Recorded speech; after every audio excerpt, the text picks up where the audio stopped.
Hello and welcome to the big picture. A fresh controversy has broken out over the assessment of presumptive loss in the 2G spectrum allocation made by the CAG. One of retired CAG officers, R.P. Singh, in interviews has claimed that his estimate of presumptive loss, which was rupees 2,645 crores, was heavily revised on CAG Vinod Rai's instructions.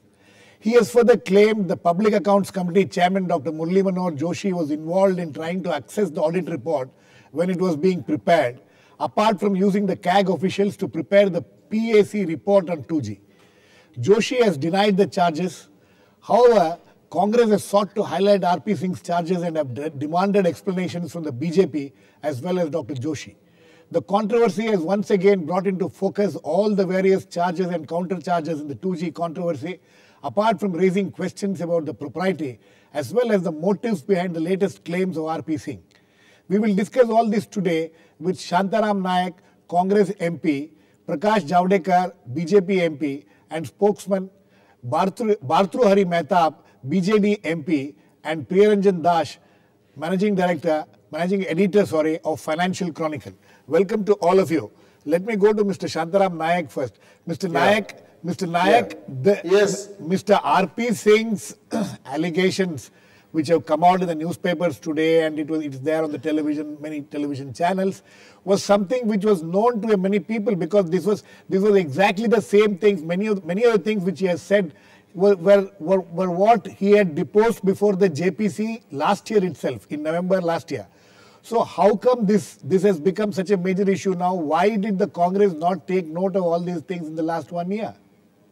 Firstly, right from the day one, the calculations of CAG were considered to be very, very exaggerated figures. Yes. And it appears there was some game plan in those figures. It was evident from the beginning. Right. Secondly, coupled with that, I am sorry to say, although he is a constitutional authority, his conduct outside the CAG office, whenever he is to attend public function, the manner in which he is to castigate and attack the government ministers, the government authority, and give lectures, it appeared that Mr. he Naik, had some game plan in between. Mr. Naik, I suppose you are referring to Mr. Vinod Rai, the Comptroller and Auditor General. Yeah. Okay, please carry on. Therefore, in this context, R.P. Singh's revelation has to be seen. Therefore, I am saying, right from the day one, the conduct of CAG, although he is a constitutional authority, we respect all constitutional authorities at his conduct outside, giving big lectures to the government, making wild allegations against government authorities, against government ministers, were not in consonance with the post that he was holding. Mr. Naik, this is something which you people have been talking about, but on the latest controversy, why is it that the Congress had kept quiet on this all along and now is highlighting what R.P. Singh is saying? Now, question is, here is a man who has come with some details and he has come on record to give the figures and to say what conspired behind, and that he was compelled to sign on those documents. Secondly, the role of Murli Manohar Joshi has also been revealed. Therefore, now we can tell the people in a forceful manner what is this about. Okay. Meanwhile, we have on the phone line Mr. S.C.Anand, retired additional deputy CAG. Mr. Anand, can you hear me? Hello. Okay, Mr. Anand, can you hear me? I can. Okay. Very feeble voice is coming. I am not able to understand what you are asking. No, I'm yet to ask. I am asking you, Mr. Anand, today's revelations of Mr. R.P. Singh. Yes. Do they stand scrutiny? Does he make sense about what all he has been saying today? Actually, Mr. R.P. Singh has said something which he had no business to say. Okay. Mr. R.P. Singh only assisted the CAG right. as Director General Audit Telecom. Right. And it is CAG's report. Right. Not his report. So his claim that his estimate of the presumptive loss was 2,645 crores and it was heavily revised later. Is this something which is done in a normal course of audits by the CAG, or is this an extraordinary event? No, it is not extraordinary. The field office only gives its data to the CAG. Right. And it is final CAG's authority Right. to include it in whatever form he tries. But He considers fit. as far as this 2G's audit report of CAG is concerned, Yes. in the report, the CAG had said, when the report came out in 2010 also, that Yes. there is a huge, range of presumptive losses, which starts from 2,645 crores of RP Singh to 1,76,000 crores. How does this happen? Actually, Mr. R.P. Singh has given his data. Right. And the Comptroller and Auditor General Yes. has consulted the ministry also. Right. And it is his report. Right. R.P. Singh only assists him. Right. So CAG decides what he puts in the audit report and in what form. Okay. I may also tell you Yes. that before anything is put in the audit report, Right. a comma, semicolon and full stop is verified a number of times. Okay. And the executive, it is discussed with the executive at the highest level, Right. who write on the report, seen, discussed and facts verified. Right. Now, after verification of those facts Right. and after the final report, Yes. it is sent to the parliament. Okay. Okay. Okay. President of India. Okay, Mr. Anand, I'll come back to you. Let me go to Mr. Javadekar. Mr. Javadekar, there are two issues involved in today's fresh controversy which is broken out. One is about the presumptive laws itself, about the figures and the so-called revision of the figures or the heavy revision of the figures. But the other more important thing is about your party's senior member, Dr. Murli Manohar Joshi, who incidentally is also the chairman of Public Accounts Committee, and the way he is supposed to have tried to access the report when the report was still under preparation. This is a very serious charge which is being made.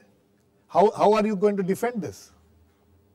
There's questions of propriety also here. This is how the Congress operates. Yeah. This is how the Congress covers up its bad deeds, how it covers up its corruption. And this is yet another attempt to cover up the 2G scam. What is the story? This is not fresh revelation. He made it last year. Right. And you rightly asked the Congress member that what you did for last 1 year. Because there is no substance in it. The CAG report itself, even if I play devil's advocate for Ravi, for Naik, what is the issue? Even if you say accept RP's figure of 2,000 crore, Right. is it a small corruption? Absolutely. I mean, that is... The Bofors was only 84 crore, 64 crore, but still it changed the whole regime. And that is what they must understand. The CBI is on record that in charge sheet they have calculated the corruption of 30,000 crore rupees, CBI. Right. Then the CAG himself has given four estimates of loss based on 4 different parameters. Right. But let us understand, the real story is that there was a scam, and that is why Supreme Court cancelled all the 122 licenses. Right, right. So fraud was committed on the nation. Mr. Javadekar, the country stands looted, Mr. and Javadekar, that is why their charges against Murli Manohar Joshi stands no chance of any kind of validity, and we rubbish them all. Mr. Javadekar, there are two different issues. This issue, the extent of loss, the quantum of loss is one issue. The other issue is about the PAC chairman trying to. The hint is that he was trying to intervene, or he was trying to dictate the kind of report, and then he called officials to his house to prepare the PAC report. Is this something which is done in the normal course? No, absolutely rubbish, absolutely childish, and this is unbecoming of the Congress that they can't justify what they have done. And now they are trying every trick of the book, even no trick out of the book, to defend the indefensible. No, Mr. And Javadekar, they are failing in it. No, Mr. Javadekar, just using words like absolute rubbish is fine, but the fact, did Mr. Joshi, Dr. Joshi, call the CAG officials to his house while preparing the PSC report? This is the bone of contention here. Are you denying that he called the officials, or do you accept that the officials were called? He has already said what he wanted to say, denying all charges. So you don't have anything more to add to it? I don't want to add up. Okay, let me get Mr. Bhartruhari Mahtab. Mr. Mahtab is also a member of the PAC. Mr. Mahtab, when you read these reports, as a member of the PAC, I am not asking you as a member of BJD, as a member of opposition party, but as a member of the PAC, what is your feeling that, you know, if this has happened, is this the right thing which has happened, or do you think there's a problem there? There's a problem in understanding the actual facts.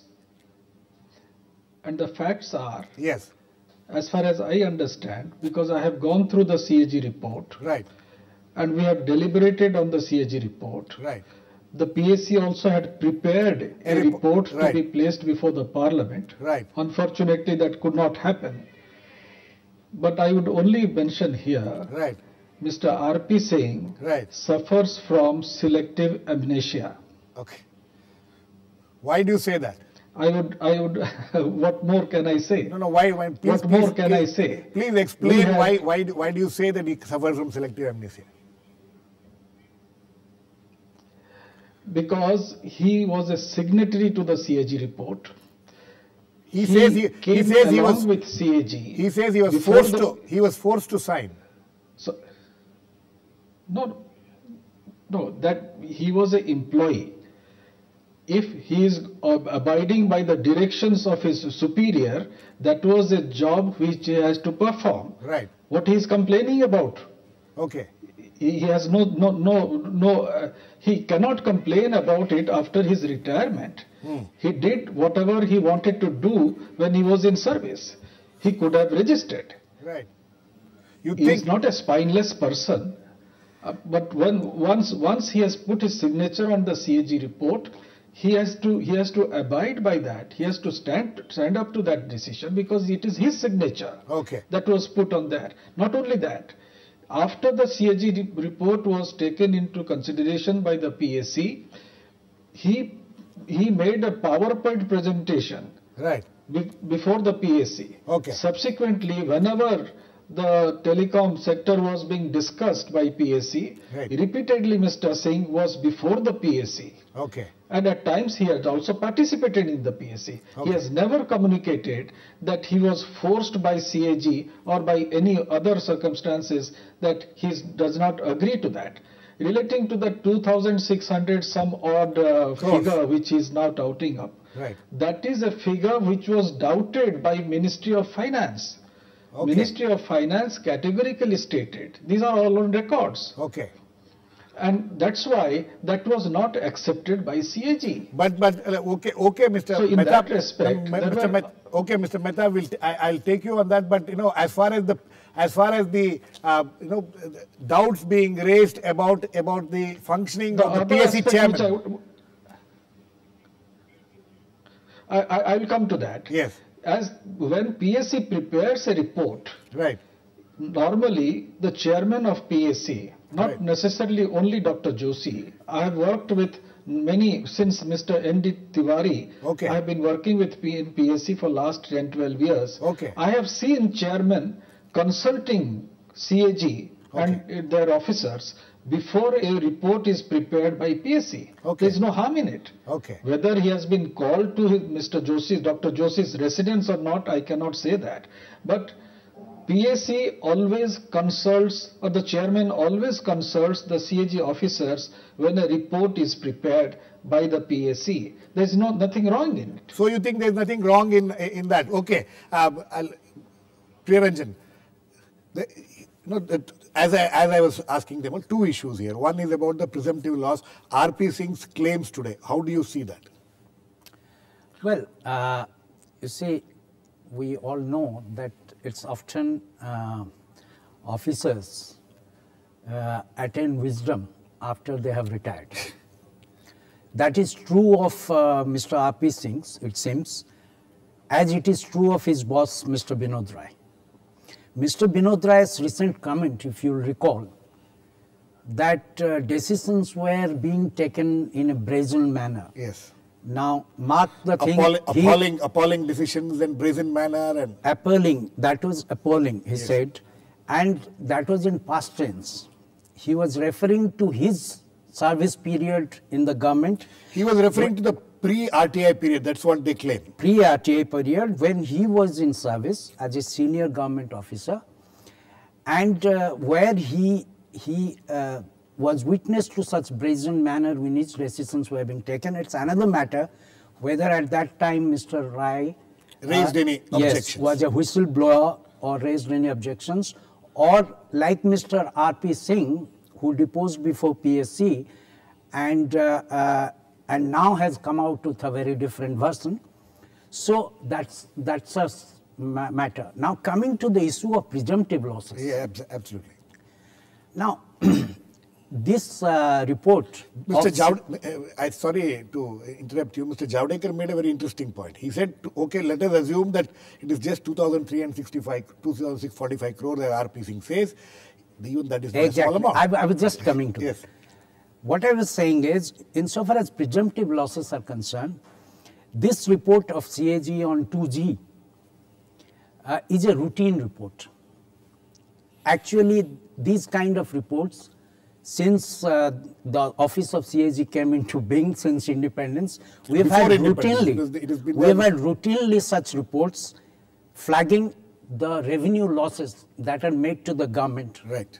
And in fact, the government itself, in fact, every CAG report you will find something like this. For the last 6-7 years, the government itself, along with the budget, presents a report, a separate report, which is about, they call tax expenditure report. Absolutely. Where Parliament has voted taxes to be levied, but the government has given concessions. Thereby, government has suffered revenue losses, and those losses alone every year runs into lakhs of crores of rupees. Last year it was some 5 lakh and odd crores. Exactly. Similarly, you've had in the past CAG report about, say, special economic zones of thousands of crores of revenue losses. You've had, now, when Mr. Binod Rai himself was the Financial Services Secretary in the Ministry of Finance, at that time, this government, that is the UPA 1 government, announced a loan waiver for farmers, which was of 75,000 crore rupees. Absolutely. Now that is also in a way a revenue loss. No, but Dash, what is the point? What is in this? So the point I am trying to make is, the point I am trying to make is, and referring to what Mr. Javadekar was saying, is that there is 2,000 crore loss or 2 lakh crore loss. It's loss that would be seen in a very different perspective in a CAG report, provided it had not been given the political spin that it's been given, and the sensationalism that has been done. Okay. Now, as a journalist, yes, I of course welcome the CAG reports to be leaked. Absolutely. Anyway, for that matter, any report we will continue this discussion, Ranjan. We need to go into a short break now. Please keep watching. We'll be back very soon.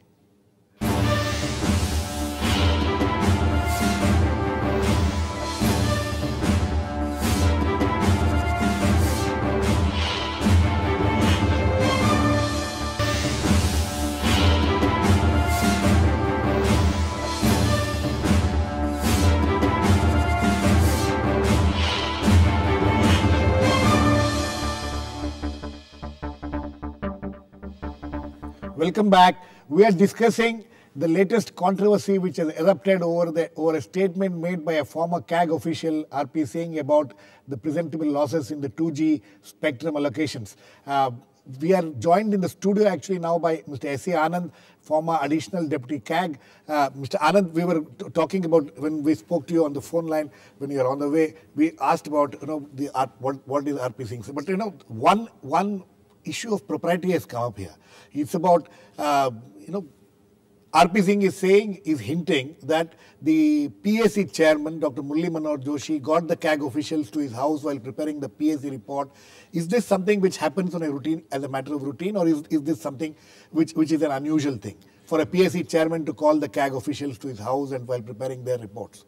If you look at the parliamentary procedures, yes, the Westminster model which we have followed, the Comptroller Auditor General sits on the left side of the chairman of the PSC. Right. To assist the PSC. Okay. Not one person, to assist the PSC. And the chairman of the PSC determines all rules and regulations and procedures on the floor of the Public Accounts Committee. Okay. Now, he can consult him either in his office or if necessary even at his residence. But the communications between the Comptroller Auditor General and the chairman PSC are privileged communications. Okay. Unless they are made on the floor of the PSC for the benefit of all the members. And the executive which is facing the PSC. Okay. Another thing I would like to submit. The role of the chairman PSC comes only after the report reaches him. Absolutely. No, but here the thing is that they were trying to get or access the report when the report was under preparation. No. His role does not come in there. The PSC chairman's role does not come when the report is being prepared. Yes. And if it has happened, it's an impropriety. It never happens. Okay. Anyway, we will leave that aside, but I have one more question to you. Mr. RP Singh claims that, when this 2G report was being made, when he started doing the report, there were no guidelines to what kind of an audit he should prepare, whether it should be a performance audit or it should be a transaction audit. This was something, there was no guidelines. He went ahead with the audit for 3-4 months and only after that he got guidelines. Actually, is this something which again is a normal thing to happen? Look, I have myself occupied this post in 1991. Okay. As Director General Audit for Post and Telecommunications. Mr. RP Singh is very closely known to me. He has been my probationer. Okay. I have the privilege of having trained him. Yes. Now, I'll tell you the procedure. It is the Director General Audit who prepares guidelines for his staff to collect material. Okay. And then he sends that material as well as guidelines to the CAG. He says, Mr. RP Singh says that he did not get the guidelines, though he asked for it, he did not get the guidelines for 3-4 months and he had already started his work. No, actually, he prepares the guidelines. He should prepare the guidelines. For the benefit of his staff and get them approved by the Comptroller Auditor. But he says the Deputy CAG has to give him the guidelines. He wrote to Deputy CAG for the guidelines and he did not get any guidelines, but he still went ahead with that. That is his claim. I have worked in this department for 34 years. Okay. In various positions. Right. As Accountant General in a number of states, as Director of Commercial Audit. So you think that this claim doesn't hold water? This claim is very unusual. Okay. Mr. Naik, Mr. Shantaram Naik, you heard Mr. Anand, but I want to come to you on an issue raised earlier by Mr. Javadekar. Mr. Javadekar said that even if we presume that the losses as per Mr. RP Singh was just about 2,645 crores, even that is not a small amount. Losses cannot directly be linked with corruption.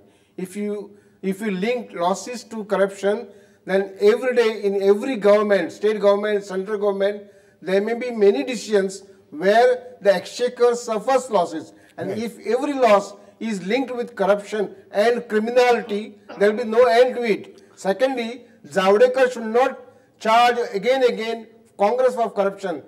The president of the party of BJP has gone to jail. And what he is talking about?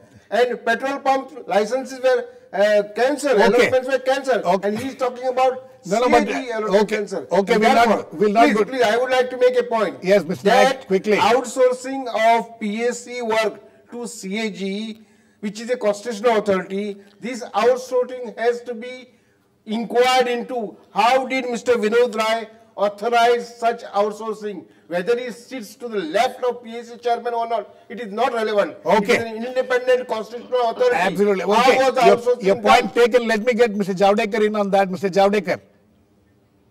Mr. Javadekar, two issues. Just three sentences. He has made. No, Mr. Naik, I want you to specifically reply. Mr. Naik says that, presumptive losses or losses cannot be presumed to be corruption? I will. Yes. Please. But first, yes, there are clear evidences of how it was loss and corruption. Just see 5 companies' cases who have sold their 50% of the stake. They purchased the license at 1658 crore. Mr. Javadekar, quickly. And they sold half their equity. Yes. 1 minute. Yes. They sold half their equity at 8,000 crore rupees. That means their worth of the license was 16,000 crore rupees. Anyway. On that basis also he has calculated the loss. Anyway, we will. Because actually Mr. CBI's case is 30,000 corruption. Absolutely. 30,000 crore is a corruption figure given by CBI. No, Mr. Javadekar. Not CAG. No, I know. CBI's charge sheet. Anyway, the matter is in the court, and the courts will decide ultimately whether there was an issue of corruption involved. There is a former minister who was in jail for several months. That is something which will be decided. Let me come to Mr. Mahtab. Mr. Mahtab, very quickly, a very interesting proposition put by Naik. Presumptive losses is not a case of corruption, and he says that as far as the behavior of the PSC chairman is concerned, it needs to be inquired into. Quick reactions from you. We are running out of time. These are all frivolous allegations, very, very frivolous allegations. Left to the present Congress regime, they will do away with PSC, they will do away with CAG. They do not want any performance audit. Is this the way how the democratic country should function? Is this the way how you make wild allegations against constitutional authority? A person who has retired, he is making wild allegations that CAG was called to the PSC chairman's office to prepare a CAG report. Who would believe this? It's all childish. One can only take this with all contempt that it deserves. I have no other words to mention. Okay. Mr. Anand, very quickly. Yes. You want to react to something with this? Yes. No, I only wanted to say that 2 observations I'll make. Quickly. One is that CAG's report, as I have already said, every comma, everything is verified. Yes. And it is confirmed by the executive. Then only he puts it. And facts are not controverted later on. They are not allowed to be controverted. Second thing, Mr. R.P. Singh, a very senior officer, at the verge of his retirement, if he says that he can be forced to sign a report which he did not believe to be correct, you can decide his credibility. Okay. Ranjan, last words to you. No, this entire controversy, where do you think it will head? No, this is a controversy because of the political spin that has been given to it.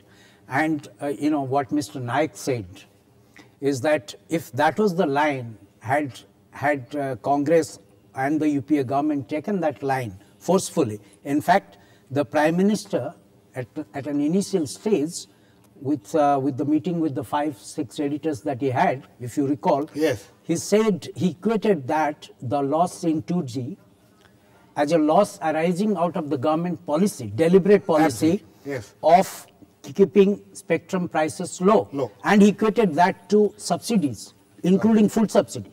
Now, had Congress and the government persisted with that argument, then that distinction that is now being made, that a revenue loss brought out by a CAG report doesn't necessarily mean a loot of the nation of that order, which Mr. Javadekar is calling, that would have been a right public discourse. Okay, we have completely run out of time.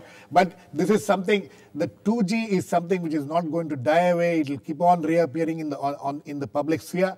Anyway, this latest controversy, obviously, we'll see a lot of discussion on this. This just what we did today is just part of the discussion. Thanks to all my guests, Mr. Prakash Javadekar, Mr. Shantaram Naik, Mr. Bhartruhari Mahtab, Mr. S.C.Anand, and Priya Ranjan Dash. Please keep watching. We'll come back with another issue on the big picture, same time on Monday.